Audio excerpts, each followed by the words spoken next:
Once upon a time, two friends joined forces to bring you the best in horror entertainment. Brian from the north, Tim from the south, each bringing their own unique perspective to the horror community. Movie reviews, Blu-ray releases, beer pairings, games, and more. Welcome to your new home for horror. This is Civil Gore.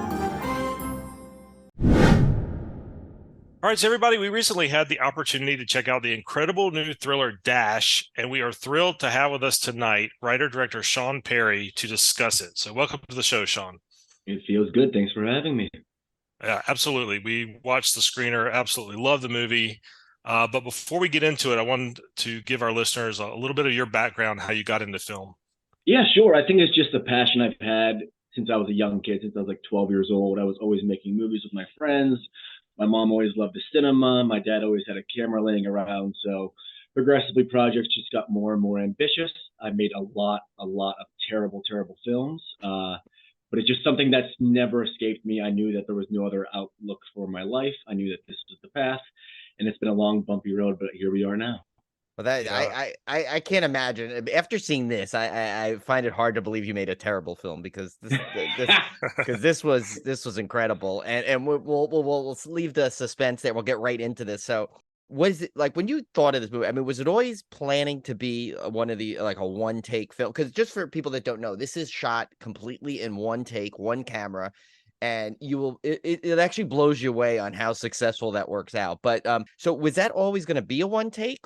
And did the script, like, was there a different style in writing one take film, as more of like a traditional script? For sure. Yeah. So yeah, from day one, we knew that we didn't have the money to really blow the socks off any viewer. We've all been there making independent films, and we knew that making a film in one take, driving around Hollywood, nobody's quite done it. It'll immediately bring some sort of appeal to the film. So that was, yes, from day one, we knew we wanted to do that. And my favorite process of the whole filmmaking process is writing. So I knew that would be a fun challenge to not, to tell a continuous story without breaking away in time or space. So yeah, we knew from day one, and we knew that we would attract viewers from that. And yeah, here we are. Yeah, so I mean, so when you write something like that, I mean, you have to possibly is that like it must be a conscious decision at all times to have that narrative completely on the same shot that whole time, right? I mean, is it like for sure? Yeah, oh my God, yeah. So I think what it did is it allowed me to have a lot more fun with minor action slugs, where the guy walks there, We didn't have that ability, so every movement had to be motivated and ideally drive the story and narrative forward.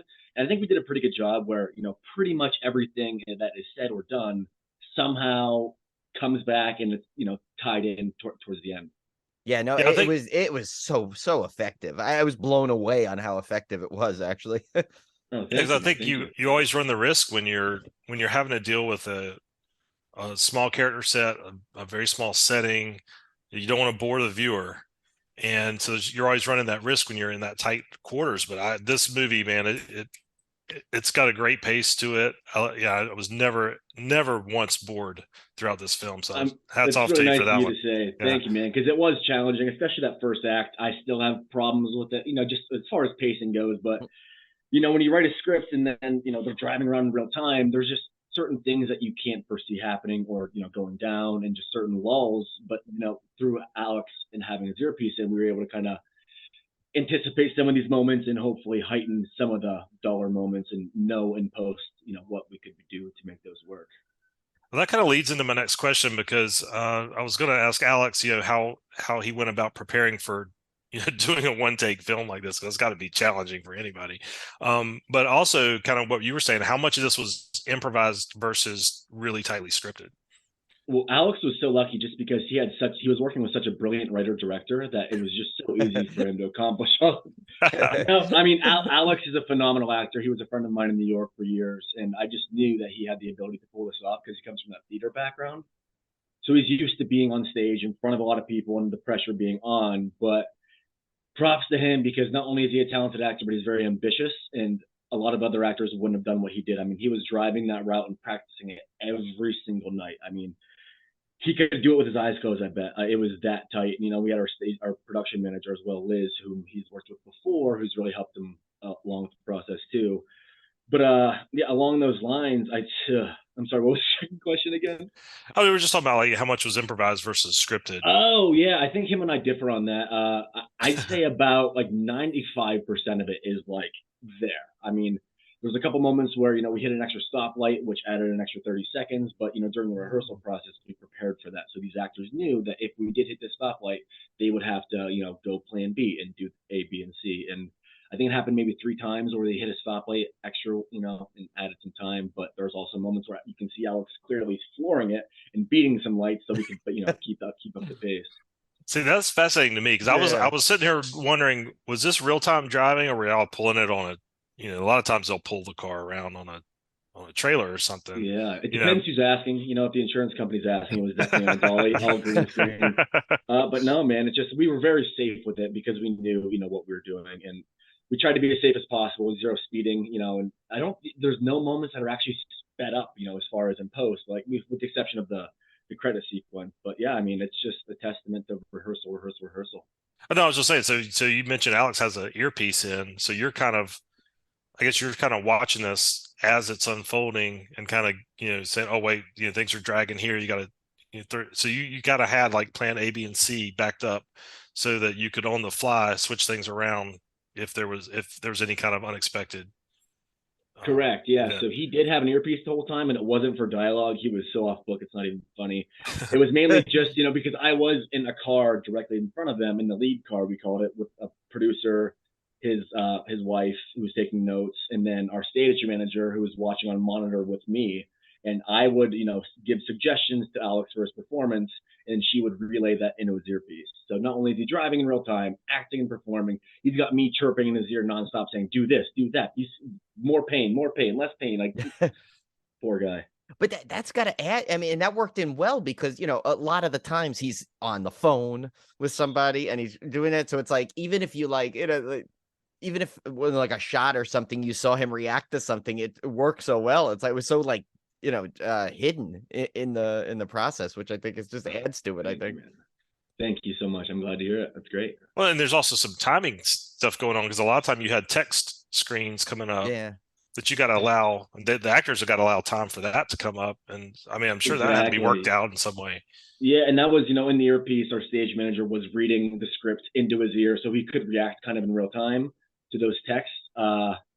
But I think the only issue that we had, around, oh my gosh, it's so stressful just to think about. But the night that we actually used in the film, I haven't talked about this yet. The night that we used in the film, for the final phone, I don't want to give anything away, but for the final phone call, it's Alex and another passenger, and she's waiting for this phone call to happen. But there was a walkie-talkie in the center console, and during the production, Alex bumped it and changed the channel. So she's trying to walk in. We did 2 hours of nonstop. We pulled it off. Final parking spot, and we get this far. I'm like, oh my god. So I'm like running out of the car.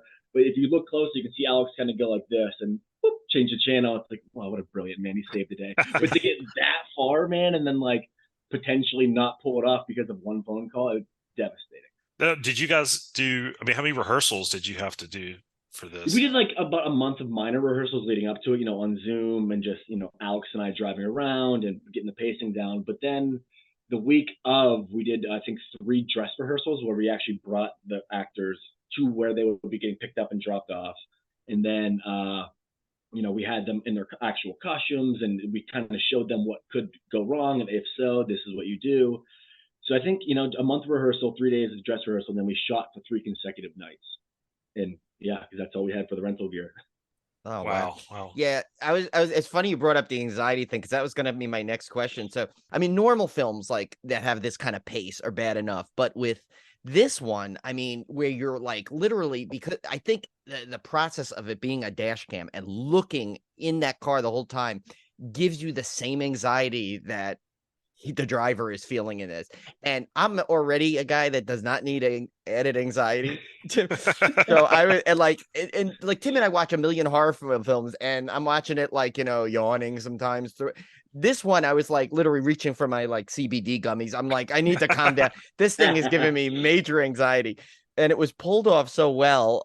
So, and you kind of touched a little bit on the question about the production, but it's got to even be an additional challenge because filming inside a car, filming with motion is is already a challenge. But and then now you add this timing and like, how did you like?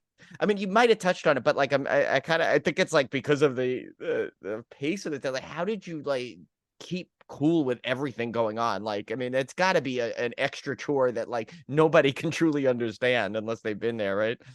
I'm glad you bring it up because it was, man, it really, really was. We make the joke that every time I watch the film, with my girlfriend, I'll have an Apple Watch on and I'll get an alert saying your heart rate's too high. Is everything okay? And that's after doing this for, a year and a half.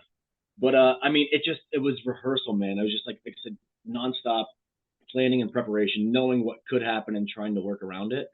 But like I said, man, every night a different obstacle would come about. So like, it's just trying to roll with the punches and anticipate them and work around it. It's all we could do. Hope for the best. But the further along the production got, the more stressful it got because it's like, oh man, we got this far. We can't mess up now. And it was just an exhausting process, man.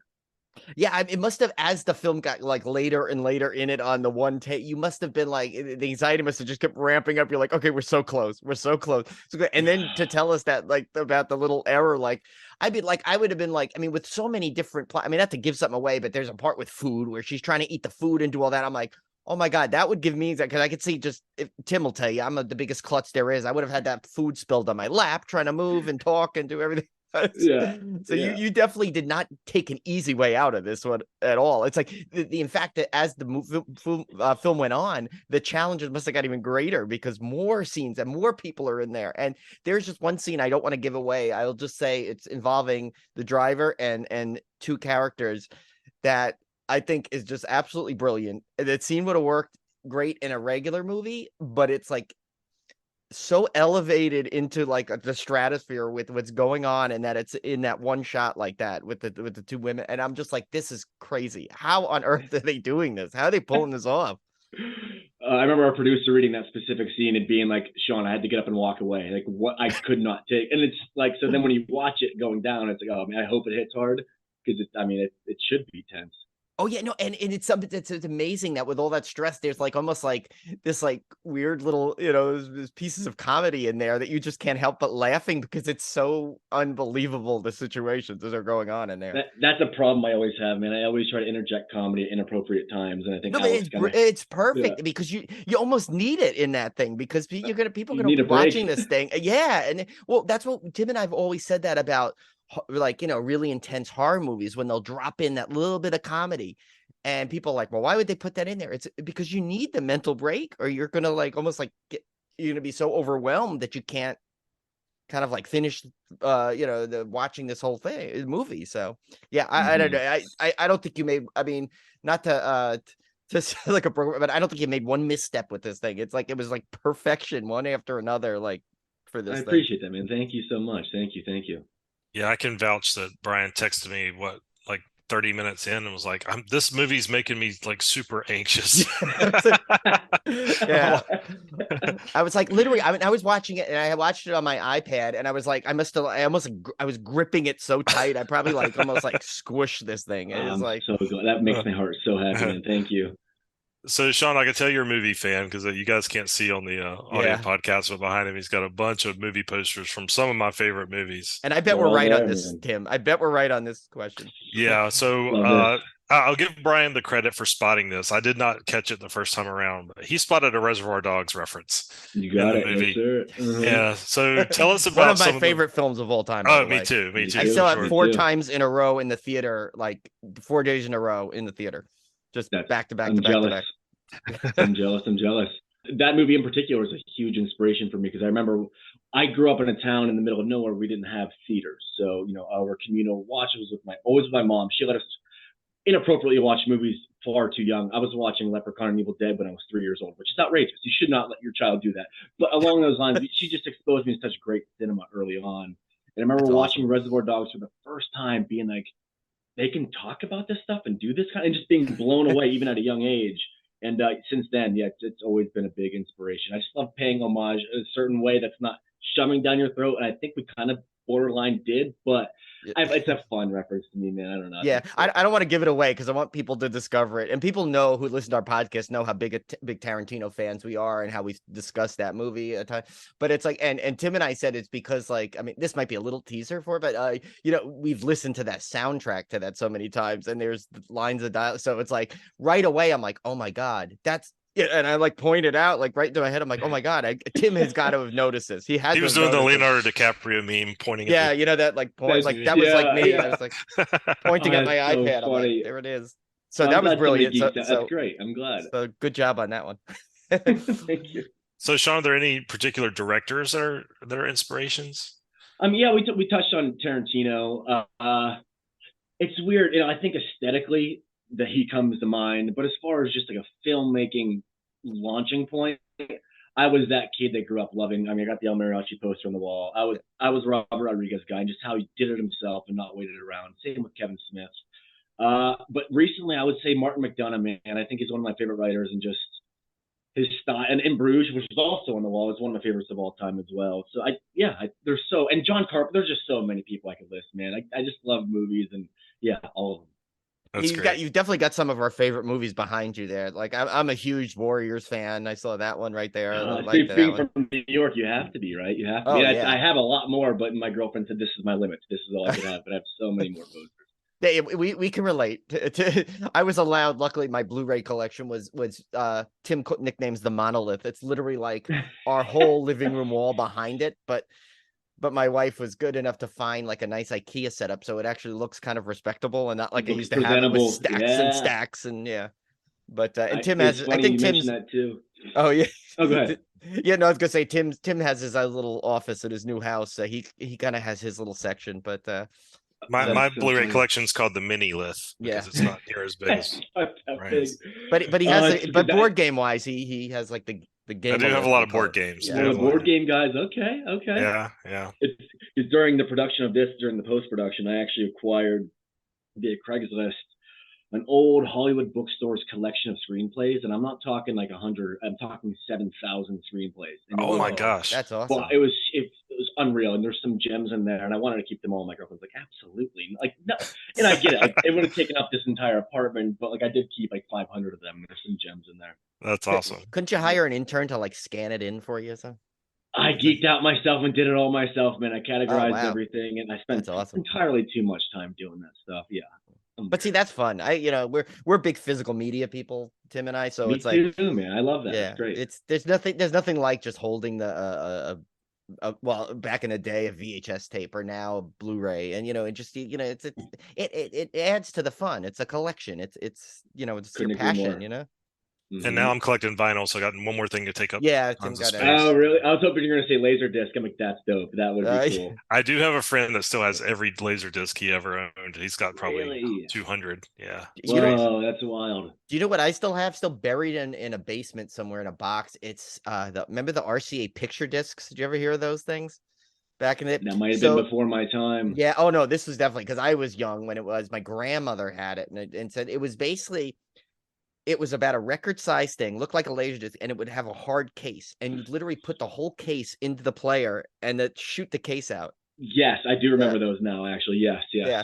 And I was like, when I remember I inherited the player, I'm like, do I start this collection now and have like the coolest vintage collection anywhere? Sad thing is through the course of the years, this thing was off, and I played it once, and like literally the red, blue, and green are all separate on the screen. It's like such bad quality. The mechanism was probably not in the greatest shape to begin with, but I'm sure. It's so funny. So this one would have been for Alexander, but I think I can twist it around to make this a question. So what did you have like how eager, I guess, was it easy to attract people to this project? Because you had, I mean, the cast in this was phenomenal. Everyone. I mean, Alexander, obviously, he's going to be the standout because he's in just about every scene, and he carries this. All the heavy lifting falls upon him, and he directs the narrative of going on. But like, I mean, you had, I mean, from the which I don't want to. I'm afraid to give away characters because I don't want to spoil things. But like the two female leads were incredible. I mean, everybody even the people that had like maybe like brief little appearances in his dash vehicle were just phenomenal. And like, so did you have like, how was everyone just immediately drawn to this, like saying, I got to do this, I want to be part of this? Yeah, it's a good question because, we both lived in New York for years and we knew so many just massively talented actors that would just knock this out of the park. But during this, we moved out to Los Angeles and we were only here for a couple months. So we essentially knew no one. And, we had Alex, that's great. And my girlfriend that actually plays one of the characters as well. She's one of the female leads. So she didn't have a choice. She had to. But, I mean, as far as the rest of the cast, it was I'm just glad I like complimented them then for sure. yeah, she'll love that. But as far as the rest of the cast, we did help a couple friends of ours, the Harrow brothers, produce a film directly before this, which Alex actually starred in as well. And we were able to kind of see their crew of people who they were working with, and we poached a lot of their people. And then we did have some casting outlooks as well. But I mean, we really took our time to find actors that we knew were comfortable doing a take like this. And we actually flew one of the actors from one of the throuple. There's a throuple in one of the scenes, and one of them is a prominent stage actor, and we flew him in from New York, and because he used to do like Book of Mormon stuff, so he's just a very theater centered person. So just being very patient and not trying to rush into just getting a film done, but making sure that we cast the right people. So we just really combed through everybody that we knew and just try to pull it off. Yeah, well, it was. I mean, it all worked. Because every character in that film was like engaging in their own way, and the way it all blended in, and the craziness that just keeps going on, and that everyone like hit their mark so perfectly. I mean, I'm still like impressed by it. It's like I want to see it again, but I almost need to take like a breather. It's like I need to be like much calmer. Yeah, it's too funny. And that's that props to the actors. I mean, they were all just on board and such great team players and ambitious. They wanted to, investigate and pursue these characters, and they wanted to do the best. And even some of them who've been on stage in front of thousands of people were like, stepping into that car was the most intense feeling I've ever experienced doing any production. So like, it's just a testament to how stressful this whole project was. I'm still in awe. So Sean, how's the reception been to the film? Like, did this go through any film festivals? Like, how did that whole thing play out, and how's the audience reaction been?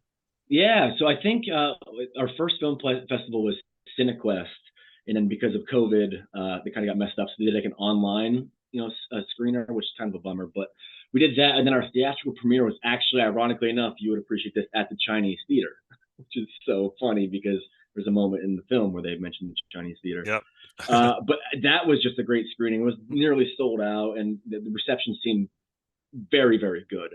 And then overall, I think the filmmaking crowd and the acting crowd tend to really, really like it. And I think we're slowly finding out that if they're not in that filmmaking or acting crowd, they're a little bit more critical. I think that people aren't, I mean, it's if you're just an average viewer, I get it. I mean, you're at a fixed angle staring at the same thing. It's not for everyone, and I fully understand that. But the people that get it, they really get it and respect it, which is, I guess, all we can ask for. Yeah, and I've always been a fan of difficult shots. I mean, as a movie lover, you start looking beyond just the plot of the movie, and you start looking at, well, how did they do that? How did they do this? And you start looking at, and I took film classes in college, and you really start learning to see beneath that top layer.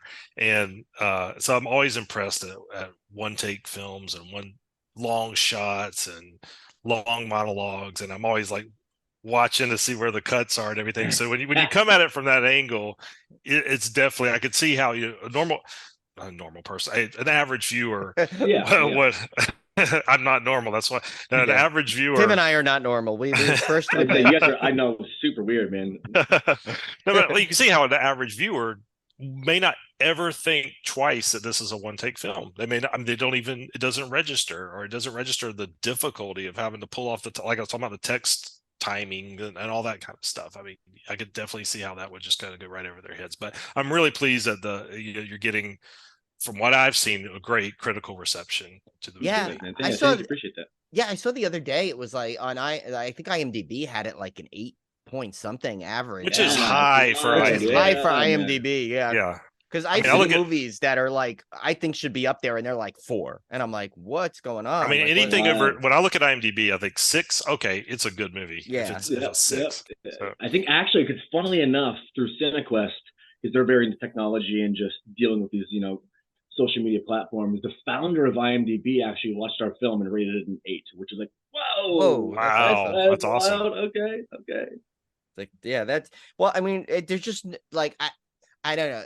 I'm kind of someone that, and Tim's kind of like the same way where we, we'll watch a film and not only, will we enjoy it, but we'll also have this other level of appreciation at an accomplishment and a risk that was taken, and a lot of, and so this obviously was a major risk. You're taking something so familiar to everybody, like, a ride share, you're putting it in a situation where, where just everything is going wrong, for this driver and all that's going on. So it's like, I mean, I can't imagine someone coming out of that and not at least feeling something from this, and that's, that's what it should be. You should feel something from a movie, whether it's I was never laughed so hard in my life, or I never felt so emotionally drawn to it. But like this, like, if you don't feel something from this film, I don't think you watched it personally, because you gotta feel something.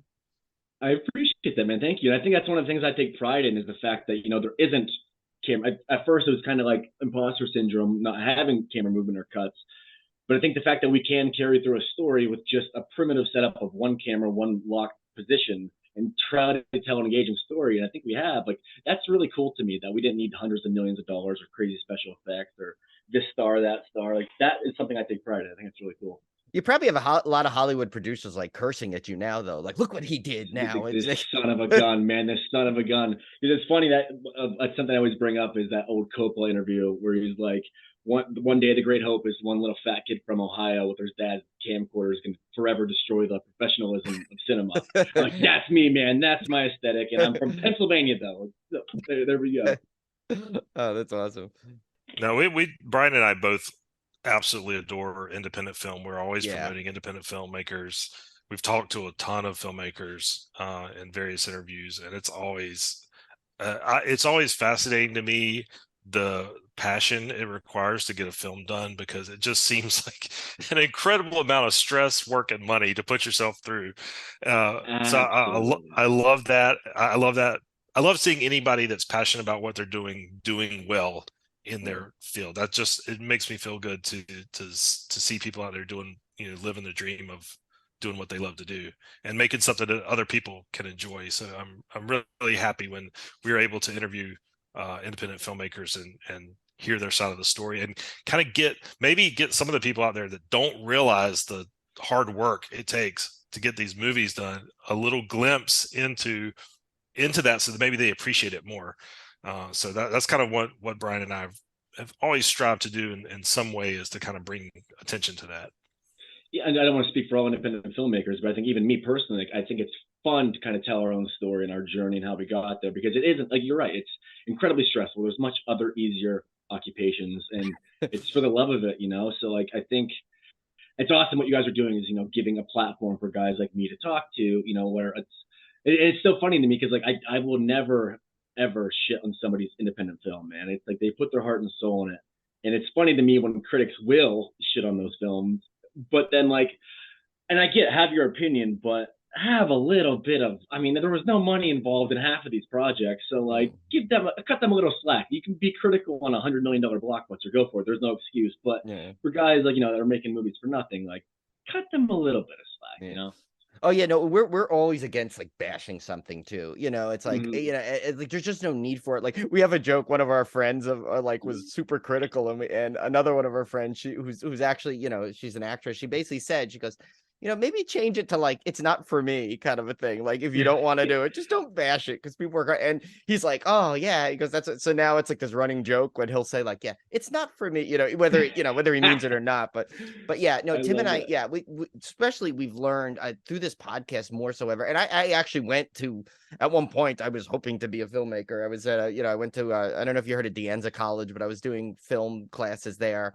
And then I went to San Francisco State. It really didn't advance, but now I get to talk about it, which is probably more fun and less stressful. It's a hell of a lot more fun and less stressful, man. You made the right decision. Good for you. And but yeah, so it's it's kind of just, yeah. So it's like, but what we've learned is, like, especially like Tim said, through all the independent, like, we interviewed someone once where, like, I think she was like had a crew of like 3 people, and she was like making the food for the crew while directing and starring in her movie, you know.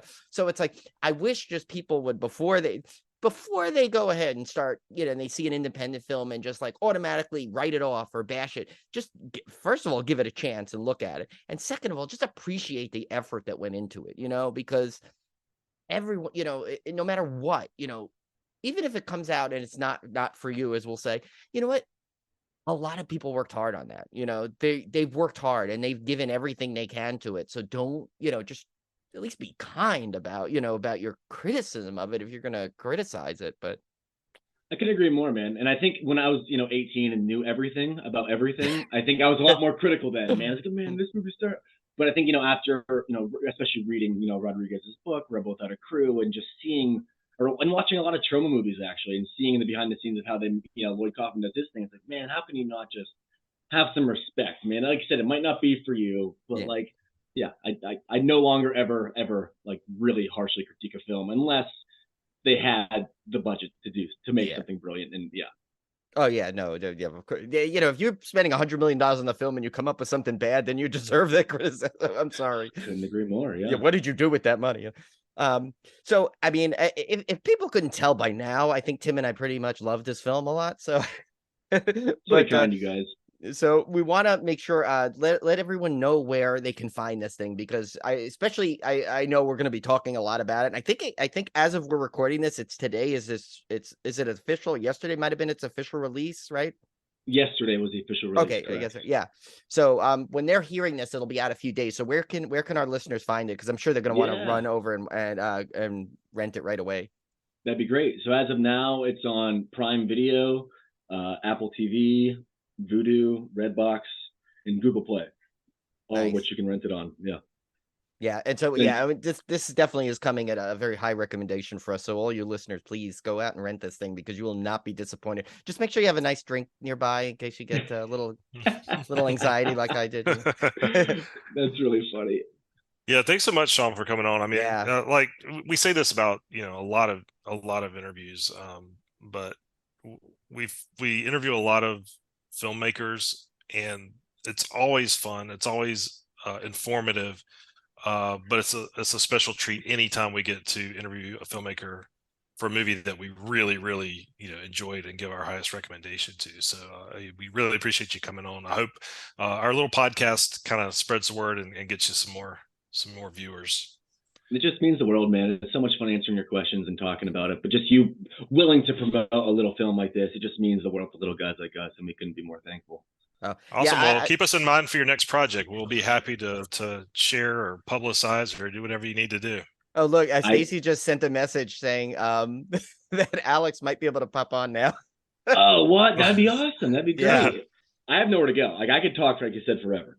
Oh, there he is. Oh, no. And he's not in a car. If he's not in a car, so it's a lot less stressful now. So, hey, Alex, how's it going? I'm good. How you guys doing? So was your ears ringing because we were bragging about you for like a half hour? Poor Sean, like we didn't ask him any questions. We were talking about your performance. I mean, that's it. Alex. Yeah. I only talk crap on Sean, so it's about right. Yeah. Maybe I should log off now and let you guys just talk. Yeah. Yeah, no, we were great. We were basically, but I'm glad you were able to come on, Alexander, because we were seriously, we both absolutely loved this film, and we really were. We were telling Sean just how impressive it was, and I like, now that you're here, I want to ask you, I don't know how you pulled that off for like an hour and 40. It's not like it was a 20-minute short film. You, for an hour and 40 minutes, you literally grabbed us in and like held our attention for that long and gave me nearly a panic attack. So well done. But yeah, it was quite a crazy, stressful experience. But yeah, it's a testament to Sean's writing. He was able to string together moment to moment work, which I just had to kind of say the words and keep the car on the road. And then it did get a little bit difficult to keep that going for an hour and 47 minutes. And then by the third night, I was exhausted. Actually, by the first night, I was exhausted. And then we had to just keep fighting through. Yeah, no, it was really impressive, because we were, it's like we were saying earlier too. It's like, it's hard enough to, do that kind of a pace where it's multiple shots, and you have to like pause and go, but you had to kind of keep this energy level up the whole time, and actually, as it accelerates as the film goes on too. So that was just, it was crazy. Tim, you had the question about like, right, the improvised one. I don't know if you want to go. Oh yeah, go we're kind of talking about how much of the film was scripted versus improvised. So I kind of ask you that This question. is great, as and he well. doesn't know my answer, so this is No, perfect. so we'll What do see. you got, Alex? It's like the We're gonna newlywed compare. game. Yeah. See if you can guess his answer first, and then give your Yeah. answer. No, Wait. What percentage? Yeah. Yeah. So I would say like 95% was scripted. Oh, 98, wow. 98%. Hey! Yeah. Spot on. Very good. And yeah, we really tried to stick to the script as much as possible. We did build in a few spots of flexibility, which I'm sure Sean already talked about. But yeah, the only one who really messed up the timing on the night we used was Sean. Aw. He's not lying. He's telling the truth, actually.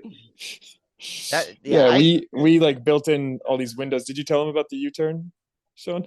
Oh no, we need to hear the story. No. We heard about your sly walkie-talkie save, but we didn't hear about a U-turn. So Yeah, so like the night of shooting, the night we used, night 2, was Sean's in the back, doing his awesome 8-minute monologue, and it's now getting to 9 minutes, and I'm driving the car, and in my head I'm like, oh no, like we're running out of runway here. We gotta basically, he's gotta finish before we get through that light, and I'm like remembering where he is in the scene, and I was like, I don't think he's gonna make it. So like I basically am looking ahead and I say, if we get through that light that's coming up, the movie's done. We won't be able to recover timing wise. There'll be too much of a gap. It won't keep that tension going. And so I have to communicate to the lead car, who has the monitor and our sound guy and our stage manager. And so like I have to communicate them that if they go through that light, the movie's done. And so I'm on camera, so I can't just say it and I can't have anything happen. So I'm flicking the high beams and I'm turning the left blinker on, and Sean's in the back, doesn't know what's going on, and I'm trying to show that I'm not panicked. I'm just like listening. My heart is racing a million miles a minute. And I just keep on flashing the high beams and hitting the blinker. And you can actually hear, I think in the audio, you can hear the blinker start to come on. And I'm trying to communicate that he's got to do a U-turn. And sure enough, John, our other producer, he just hits a U-turn. And in my head, I'm screaming. I'm so excited. I'm like, yes, let's go. And I can't show that on camera at all. So it was pretty crazy experience. now, did you guys have any kind of agreed upon signals like that? Like, okay, if I flash this, you got to do something, or if I like shake the wheel, nothing. You could, because that's even more impressive. No, we just had to. Yeah, we weren't that. Yeah, prepared. that was just all no signals, no prepared for that. We just had to go with the flow, and thank God John is a genius and just read what I was putting down. Yeah, no. Well, then we kind of have to briefly touch on, because I had a camera set up in the lead car as well, so I could kind of splice the footage of real time how they were reacting and how I was reacting to performances. And I was watching the footage of that night when Alex was doing the high beam thing, and I just hear our producer go, "Man, he's brilliant." And then he gives it a couple seconds, and he's like, "Oh yeah, Alex is just incredible." Wow, I thought he was talking about my performance acting, but nope, he was talking about Alex flicking ahead, high beam. Yeah, that's the thing. We almost forgot, like, Sean, your sequence is really good in terms of acting, but we almost forgot because we were talking about all your, the writing and directing of it so much. But yeah, we need to give you props on that, because that was really well done. That's mainly because of Alex's coaching. He taught me how to act in the course of a couple months. Nice. We only had time for like an hour, and I was like, all right, Sean, you got this. Like, you're doing great. Just like do it better. And it came out of desperation. Great. Like I said, we moved, from New York to out to Los Angeles. So we didn't know anybody. I didn't know anybody that could play that part. So it was mainly out of desperation that I decided to act, not vanity. I promise. and kudos to you, Sean, because it's obviously not an easy thing to do, and you jump in there without really ever acting that much, and you killed it, especially with the distractions, for the trying to keep the guy from coming into the shot right before you're starting the scene, and your head's got to be in so many million places. Really hard stuff, tough stuff. I appreciate that, because I guess we didn't tell them that either. Sorry to go on another tangent, but when I enter the car, my character, it's a pivotal moment where my character is supposed to have AirPods in. And naturally, while clearing the scene from a crazy person, I forgot to put my AirPods in. So I had to, manually incorporate those in post by myself and like rotoscope, headphones from a different night and then attach those to that night. And it was a lot of extra work, and I learned my lesson. Well, we didn't know. I didn't notice anything about that, so That's great. That's great. Yeah, it was that's well good. done. I just thought you had a really tiny AirPod. That's all. I was like, because you did it, you did it so well. You just like put the tap. Because everyone's been there, you see the person, oh, look at that guy talking to himself down the street, and then you see him just go tap, But so Alexander, one quick question too. What like when you found out about this, what do you what attracted you most about this project? Other than I know you guys are friends and you work together, but what specifically about this project really drew you to it? I guess a couple things. One, there was nothing else going on. It was the middle of the pandemic, and I was doing theater, so I was like, all right, this is really cool. I'm definitely attracted to the idea that I can be a part of the process from start to finish. And now I'm more attracted to the idea that I can be a part of a process from start to the end of shooting. The post stuff is tough for me, but it was good. And really it was just like trying to collaborate with friends and problem solve and figure stuff out. So all of it was just hitting all the boxes. And then once I read the script, I was like, oh, this is actually pretty good. Let's go. This is great. I imagine the theater background had to be of some assistance when doing such a long take type movie. Yeah, I think it was, and I think the idea that I know I've learned to tell stories where you don't have cuts and you have to kind of live and breathe in that moment. And that was one of the things we were focusing on in rehearsal so much was maintaining dramatic tension. You can like sit in silence for a long time, minutes, with nothing happening if you've earned the dramatic tension and everyone understands that palpability. But if you haven't earned that, then it's 2 seconds and you can lose an audience within 2 seconds if you haven't gained that dramatic tension. So I said before, a little bit of a testament to Sean's writing. He was able to kind of figure out how to write that in real time, which is really impressive. And then also all the actors we had were so good at kind of reading the energy in the car, because they didn't know what happened before their scene. They just jump in and they just got to go with the flow. And all of them stepped up and like knocked it out of the park. And it was really cool to see everyone kind of really buy into like stoking the fire of that dramatic tension. Yeah, I mean, because essentially what you do a lot is you're basically doing on and off monologues in a lot of spots, like when you're on the phone or when you're just like kind of talking to yourself a little bit, and it's just like, we've all been there in any kind of stressful situation where you're like in a car and you're late for work and you're like, oh my God, you're talking like, and like, I'm like that's why I was telling Sean earlier, it's like, I was like the anxiety I was getting at, like Tim laughs because I texted him. I'm like, all right, this movie is getting me super anxious. I'm getting really stressed out with this, but like in the best way possible, because, you want a movie to give you that reaction of something, so. Yeah. I had a buddy text me after he watched it, and he was like, F you, man. Like, you almost gave me a heart attack. I was so annoyed. My life is stressful enough. I don't need you, Adam. He yelled at me in a good way. Yeah, I mean, the food scene alone, when you're trying to order food on the fly, I get stressed trying to order food on like in the comfort of my couch, and you're sitting there driving and trying to text it with all that's going on in your life, and you're trying to do that. It just cracked me up when when you got so mad at the pizza place. It was all so brilliant. I mean, I did, like Sean will tell you, we basically been like just like praising this like 90% of the this episode, but yeah, no, I'm glad we have the opportunity to tell you guys directly how great that was. Appreciate that, guys. Appreciate it. It's fun. So Alex, we talked to Sean about some of his influences, some of the movies he loved and directors he loved. Do you have any film or movie inspirations that kind of you can tell us about? Not really. I kind of feel like sometimes I'm an outsider to this industry. Like, I grew up playing football and sports, and I didn't really watch a lot of TV. And then I got into theater later into life, like after in my early 20s, and then I got into film and TV recently. So I feel like I'm just scratching the surface on all of these, just amazing directors and storytellers and movies out there. So it's kind of fun for me to kind of discover a whole new world in my mid 30s. So pulling off of inspiration and really just kind of jump on Sean's back and whatever he's inspired by, I'm like, okay, let's go. And then he's just kind of feeding me stuff. Nice. There's so many times I'd be like, Alex, so remember that part in the thing where they say this or that? He's like, no. Like, so giving references is quite challenging with Alex. You know, I hope you when you said the thing, it reminded me because it was a great commentary track on that. I hope when you guys release this Blu-ray or DVD, there's like you guys do a commentary track on this, because I would absolutely love to hear that, like watching this movie and hearing all the stuff and all these stories, but told as it's going on like that. I think that would be great. It would be cool. We'd have to have a couple Xanax before we even start that, because it'd be it's a lot. Yeah, no, I don't like I said, I want to watch it again, but I like need almost like a breather, a couple days in between, so I can relax. But I want my wife to watch this, because she'll watch movies and she goes, oh my God, this is giving me anxiety. And I'm like, Dash says, hold my beer. You need to see this if you want anxiety. You want real anxiety in a movie, this is the one. You got to watch this. I really appreciate you hopping on, Alex, because thank you it was so great much to be able to tell you in person how much we enjoyed the film and how much we loved your performance.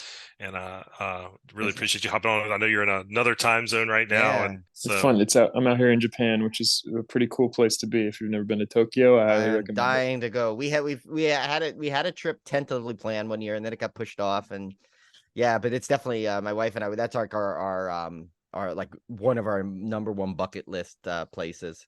So I hope to get there someday. Yeah, very cool so far. Highly recommend it. Again, appreciate it, guys, coming on. I hope the film does well for you guys. And again, you're welcome back anytime. And we would love to chat with you guys anytime. You're fantastic. Thank you for having us. Yeah, you guys are great. Thank you.